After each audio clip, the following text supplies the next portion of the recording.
Hi guys. Yes, they were married only for 7 years, and then the gentleman died. The husband died. He had a hey, what was I about to say? He had liver cirrhosis. Hey.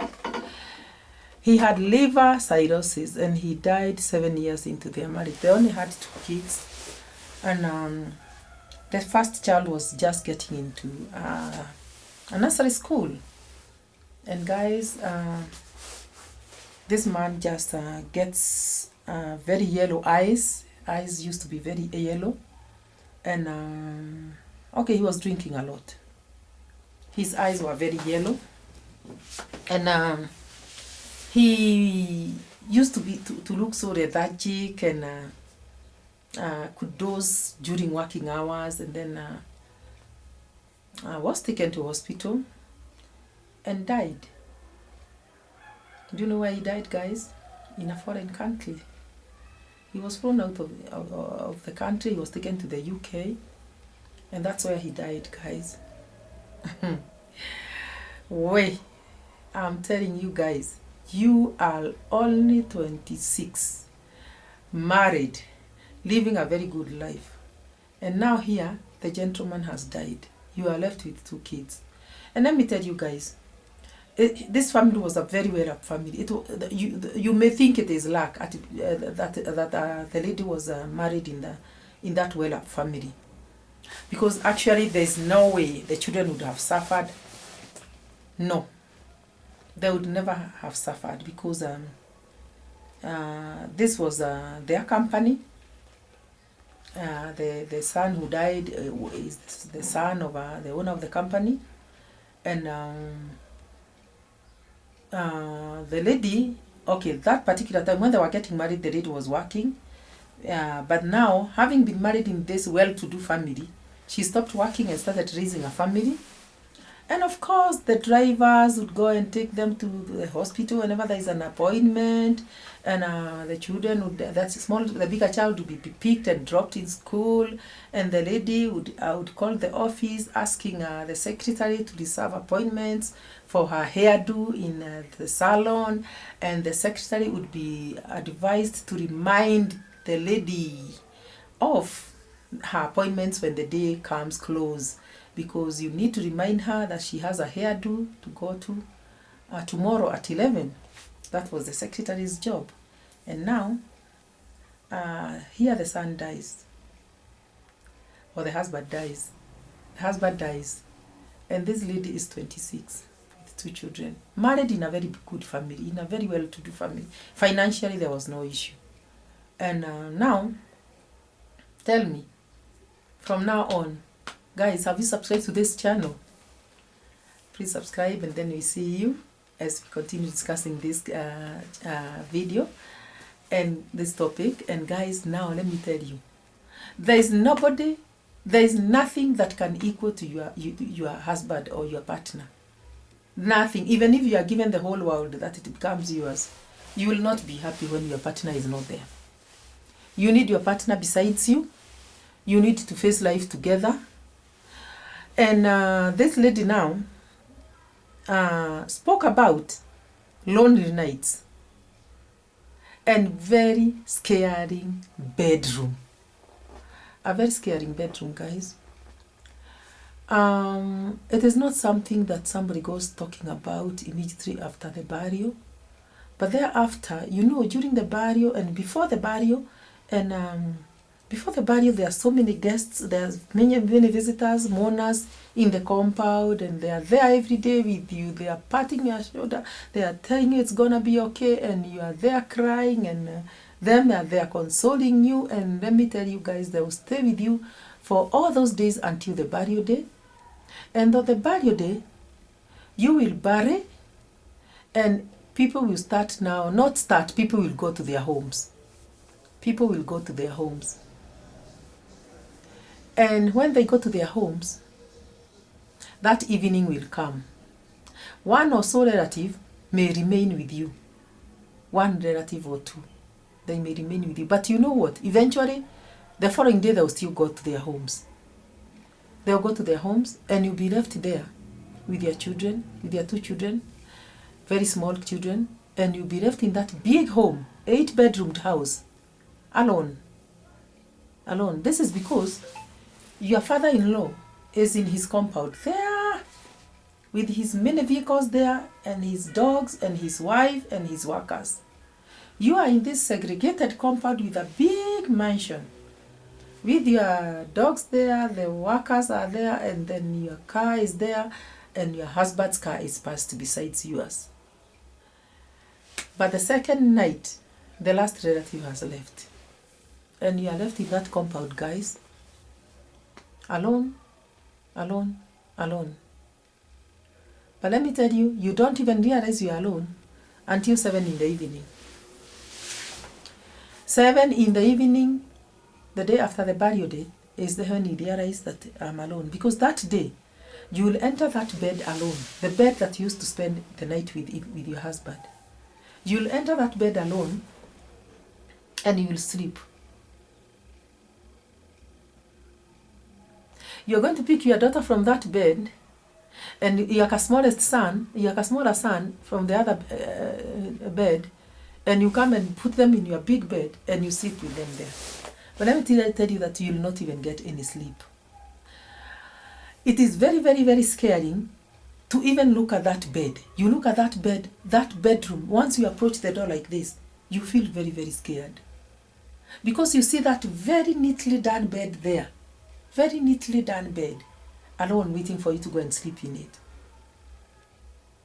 And you go and bring your children in and you sleep. And the sleep is not going to come. You turn and toss until 4 in the morning without getting sleep. You are so scared. In fact, you hear a sound of an insect out there, and you open your eyes wide. You don't even know what you are scared about. You just is very scared. You just is very scared. In fact, it happens that you are very, very scared and you don't know why. So guys, death is very scaring. It's very scaring, guys. Very, very scaring. Very, very lonely. You feel very, very lonely. You feel very, very uncertain because you don't know how the day is going to end up tomorrow. You don't know who is going to obviously, let me not say about who is going to sleep with you. There's nobody who's going to sleep with you in that bed for years.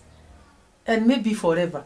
Because even the person that maybe will ever sleep with you will not sleep with you in that bed. Unless your sister comes and spends the night with you and opts to give you company in your bed. But from then on, so long as, let me tell you guys, so long as you're still in that compound of the man's family, you will always sleep alone in that bed. And sleep becomes very evasive, guys. Very, very evasive. There are people who have gone through depression and have been taken for rehabs. There are people who have gone to counseling hospitals where they are counseled. But this is not something that can be treated by any doctor. This is something that will not even be cured by anybody. It is only God who comes and takes away that fear. It is, I can only call it fear. It is a feeling that can only be described as fear. You feel very afraid, very uncertain. And guys, we are now going to look at the other aspect of life after now. We are going to look at life after tomorrow now. Because you've buried, and it is now 7 months. It is now 1 year. You are 26 years old. You are a mother of 2. You are in that compound. The father-in-law is there. The mother-in-law is there. The family. But alone in your compound. How long are you going to remain there? And alone? And at your age? How long are you going to remain there? And you know what?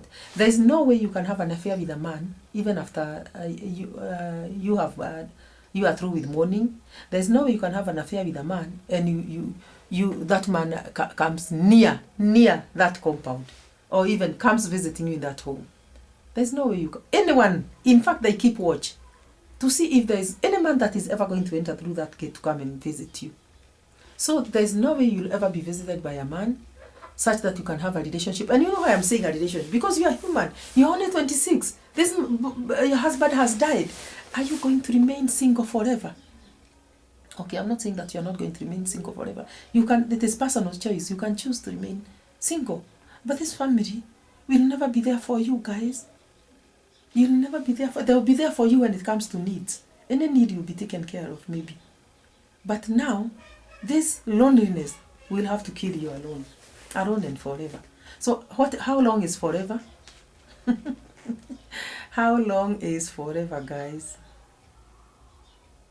You may bury your husband and stay for 4 years, 3 years. You are still 29. Are you going to be 60 when alone in that home? Have you subscribed, guys, to this channel? Go to the comment section. Now, this one you have to go to the comment section and advise. Let us discuss this. What happens when you are so young and you have lost a husband, and here you are with 2 children, you have buried him. The family is there, it is very, very to you. There is nothing that you are lacking.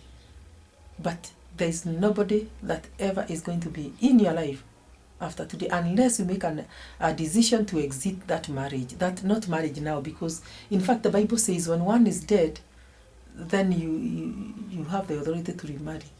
But you know you can never remarry when in this family's home.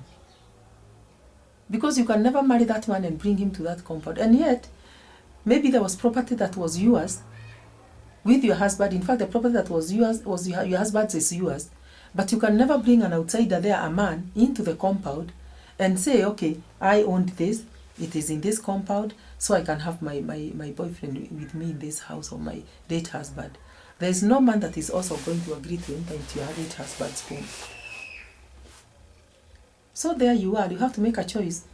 You make a decision whether to maybe go out there and start a new life with another person out there and lose. Let me tell you, lose. You are going to lose everything.